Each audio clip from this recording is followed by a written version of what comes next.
పరమశివునికి అత్యంత ప్రీతికరమైన మాసం కార్తీక మాసం. ఈ మాసంలో పూజలు చేస్తే సకల దోషాలు పోతాయన్నటువంటి ప్రగాఢ విశ్వాసం అటు భక్తుల్లో కనిపిస్తున్న పరిస్థితి. అయితే ప్రత్యేకించి ఈరోజు ఏదైతే కార్తీక పౌర్ణమి, అందులో లక్ష్మీ వారంగా భావించేటువంటి శుక్రవారం రోజు కార్తీక పౌర్ణమి రావడం కూడా పెద్ద ఎత్తున భక్తులు కూడా మృత్యుంజయ కూడా శివాలయానికి తరలి వచ్చారు. ఈ నేపథ్యంలో కూడా ఉదయం నుంచి కూడా అటు బాధలు తీసినటువంటి పరిస్థితి కనిపిస్తుంది. మరోవైపు ఏదైతే ఈ ఆలయ ప్రాంగణంలో దీపాలను వెలిగించేందుకు కూడా ఉదయాన్నే చన్నీటి స్నానం ఆచరించి మహిళలు పెద్ద ఎత్తున ఇక్కడికి తరలి రావడం జరిగింది. అదేవిధంగా ఇక్కడ ఉన్నటువంటి ఈ ఆలయ ప్రాంగణంలో కూడా పెద్ద ఎత్తున 108 365 దీపాలను వెలిగించి కూడా అదైతే అజ్ఞానాన్ని తొలగించి జ్ఞానాన్ని ప్రసాదించమంటూ కూడా వేడుకుంటున్న పరిస్థితి ప్రధానంగా కనిపించింది. అయితే ఈ నేపథ్యంలో మనతో పాటు ఆలయ అర్చకులు ఉన్నారు. ఈరోజు ఏ కార్యక్రమాలు జరిగినటువంటి విషయం వారిని అడిగి తెలుసుకునే ఈరోజు శుక్రవారము పౌర్ణమి, అత్యంత పవిత్రమైనటువంటి రోజు. ఈరోజు శుక్రవారము పౌర్ణమి వచ్చింది కాబట్టి అందరూ కూడా దీపాలు వెలిగించుకొని సాంప్రదాయబద్ధంగా ఆడవాళ్ళందరూ కూడా స్వామివారిని దర్శనం చేసుకొని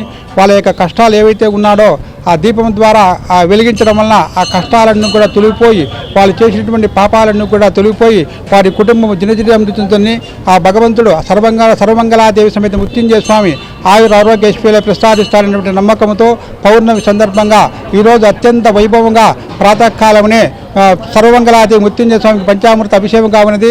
ఆ తర్వాత అభిషేకానంతరము భక్తులందరూ కూడా దర్శన భాగ్యము కలిగిస్తూ ఆలయ సాంప్రదాయబద్ధంగా ఈ కార్యక్రమాలను నిర్వహిస్తున్నాము.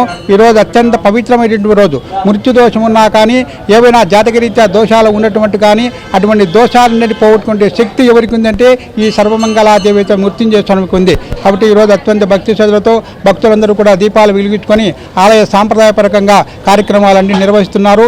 ఈ మాసము పవిత్రమైనటువంటి మాసము.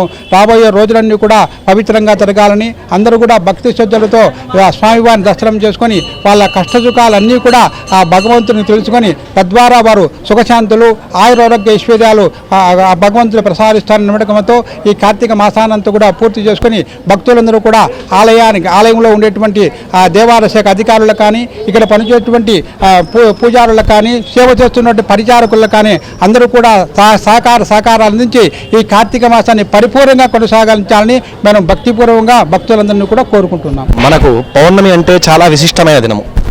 తమిళనాడులో ఏ విధంగా అమావాస్యని చాలా పవిత్రంగా భావిస్తారో మన హిందూ దేవాలయం ఉన్నటువంటి ఈ యొక్క తెలుగు రాష్ట్రాలన్నింటిలో కూడా పౌర్ణమి అనేటువంటిది చాలా విశిష్టంగా భావిస్తారనమాట. పౌర్ణమి అనేటువంటి దానికి ప్రత్యేకమైనటువంటి దినంగా భావిస్తారు. ఎందుకంటే మనం పాటించేటువంటిది చాంద్రమానం. అంటే చంద్రుడు ఏ విధంగా అమావాస్య నాడు క్షీణించి దినదినాభివృద్ధి చెందుతూ పౌర్ణమి రోజుకు నిండుగా చేరుకుంటాడో ఆ రోజున మనం పౌర్ణమి అంటామన్నమాట. పౌర్ణమి రోజున ఎందుకు విశిష్టత అంటే పౌర్ణమి రోజు ఈ యొక్క సముద్రుడు కానీ, ఈ యొక్క దేవతలు కానీ చాలా విశేషమైన పూజలు అందుకునేటువంటి దినం. అందులోనూ ఇది కార్తీక పౌర్ణమి. ఇవాళ ఎవరైతే ఉదయాన్నే లేచి తలస్నానం ఆచరించి భక్తి శ్రద్ధలతో ఒక దీపం వెలిగిస్తారో వాళ్ళు చేసినటువంటి పాపాలన్నీ కూడా తొలగిపోతాయని చెప్పేసి పురాణాల్లో చెప్పబడింది. కాబట్టి ఈ యొక్క దినాన్ని చాలా విశేషంగా భావిస్తారనమాట.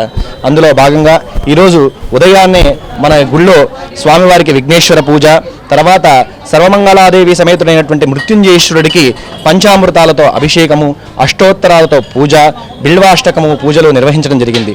తర్వాత అందరికీ కూడా అమ్మవారి అనుగ్రహం ఉండాలని, సకల దుఃఖాలు దారిద్ర్యాలు తొలగిపోవాలని చెప్పి సర్వమంగళాదేవి గారికి కుంకుమార్చన చేయడం జరిగిందనమాట.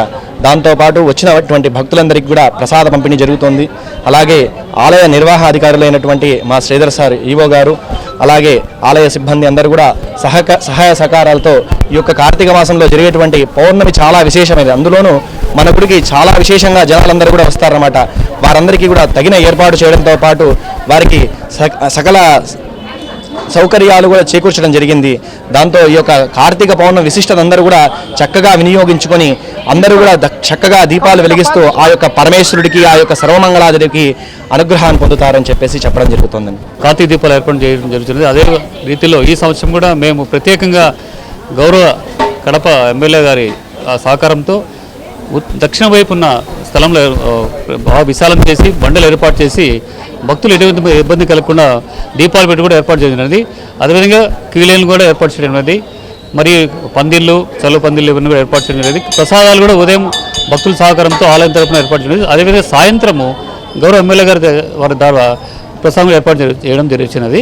ఈ విధంగా క్యూలైన్ ఎటువంటి ఇబ్బంది లేకుండా కూడా ఈ వాలంటీర్లు కానీ పోలీస్ శాఖ వారి సహకారంతో క్యూలైన్ స్పీడ్గా పంపించుకుంటూ దర్శనం సులువుగా ఏర్పడి భక్తులకు ఎటువంటి ఇబ్బంది కలగకుండా మేము ఆలయ కమిటీ వారు, మా సిబ్బంది, పోలీస్ శాఖ వారు, దేవాదాయ శాఖ అధికారుల సహకారంతో ఇవన్నీ ఏర్పాట్లను చేయొచ్చు. భక్తులు ప్రగాఢ విశ్వాసాన్ని వ్యక్తం చేస్తూ కూడా ఇక్కడ స్వామివారిని దర్శించుకునే పరిస్థితి కనిపిస్తుంది. కెమెరా పర్సన్ హరితో కిషోర్, RTV, కడప నుంచి.